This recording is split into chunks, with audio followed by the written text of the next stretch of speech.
Antes de comenzar con el gasto cardíaco, una pregunta. ¿Cuándo se van a cerrar las válvulas pulmonar y aórtica? Es decir, la válvula interpuesta entre cada ventrículo y su arteria respectiva. Se van a cerrar también por una diferencia de presión. Cuando la presión dentro de la arteria sea mayor a la presión dentro del ventrículo, entonces esta válvula, en este caso la válvula pulmonar, se va a cerrar. Cuando la presión dentro de la arteria, en este caso pulmonar en el ejemplo, sea superior a la presión del ventrículo, la válvula semilunar pulmonar se va a cerrar. Y de ese modo se termina la sístole ventricular. E inmediatamente después se está iniciando la diástole ventricular. Ahora bien, en la medida en que el ventrículo se va llenando de sangre y se termina la fase de diástole y comienza su sístole, este volumen máximo con el cual el ventrículo se llena, tanto el derecho como el izquierdo, se denomina volumen diastólico final. Es decir, que el volumen diastólico final es un volumen de sangre, es el volumen de sangre máximo con el cual el ventrículo se llena. Una vez que finaliza la diástole, allí el ventrículo recibió y se llenó con la mayor cantidad de sangre para ese ciclo cardíaco. Inicia su sístole con ese volumen diastólico final y finalmente con la sístole ventricular va a lograr expulsar una parte. La parte de volumen diastólico final que va a expulsar el ventrículo, ¿cuál es? Es el volumen sistólico. El volumen sistólico se obtiene o se extrae del volumen diastólico final, es una parte del volumen diastólico final.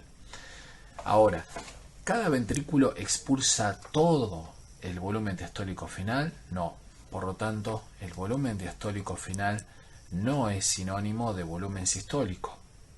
El volumen sistólico solamente es una parte del volumen diastólico final. Una vez que el ventrículo expulsa su volumen sistólico y se termina la sístole ventricular, comienza nuevamente su diástole. Pero si no expulsa todo el ventrículo, entonces queda un remanente que se denomina volumen sistólico final. Por lo tanto, tanto el volumen diastólico final como el volumen sistólico final son volúmenes de sangre que están dentro del ventrículo, que no salen del ventrículo. Este volumen diastólico final es precisamente el volumen máximo con el cual el ventrículo se llena en un ciclo cardíaco y que coincide o se alcanza con la finalización de la diástole, es decir, con la fase de llenado. El volumen sistólico final es el volumen de sangre que queda en el ventrículo una vez que finaliza la sístole. De allí su nombre, volumen sistólico final. Terminó la sístole, acaba de expulsar un volumen sistólico, pero queda este remanente, este resto de sangre. Ese volumen de sangre es el volumen sistólico final. Por lo tanto, si al volumen diastólico final de toda la sangre que inicialmente llenó el ventrículo, le restamos la sangre que sale del ventrículo, que es el volumen sistólico, y el volumen sistólico sí es sangre que sale del ventrículo, ¿qué se obtiene? Se obtiene en definitiva ese volumen de sangre remanente que es el volumen sistólico final, o también conocido como volumen residual. Son sinónimos. ¿Qué diferencia hay entre gasto cardíaco y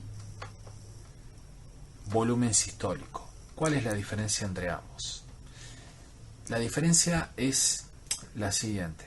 El volumen sistólico es un volumen de sangre que entonces sale del ventrículo.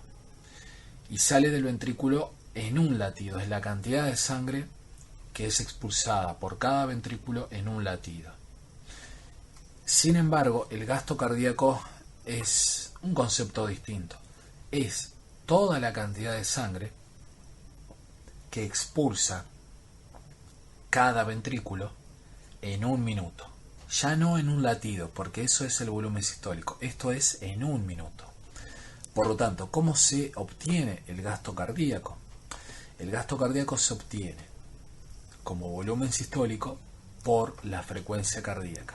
Es decir, si a esa cantidad de sangre que el ventrículo expulsa en cada latido la multiplicamos por el número de veces en un minuto que expulsó esa cantidad, ese volumen sistólico, obtenemos el gasto cardíaco. Y el gasto cardíaco entonces se expresa en litros por minuto. Esta es la unidad de gasto cardíaco. Litros por minuto. Aproximadamente en un adulto de un peso de unos 72 kilogramos, una estatura promedio, en fin, y en reposo, podemos manejar una cifra para tener una idea de unos 5 litros por minuto. Ese es el gasto cardíaco promedio. Indudablemente que el gasto cardíaco puede ajustarse, puede variar, dependiendo de si el organismo necesita más o menos energía y otros componentes de la sangre.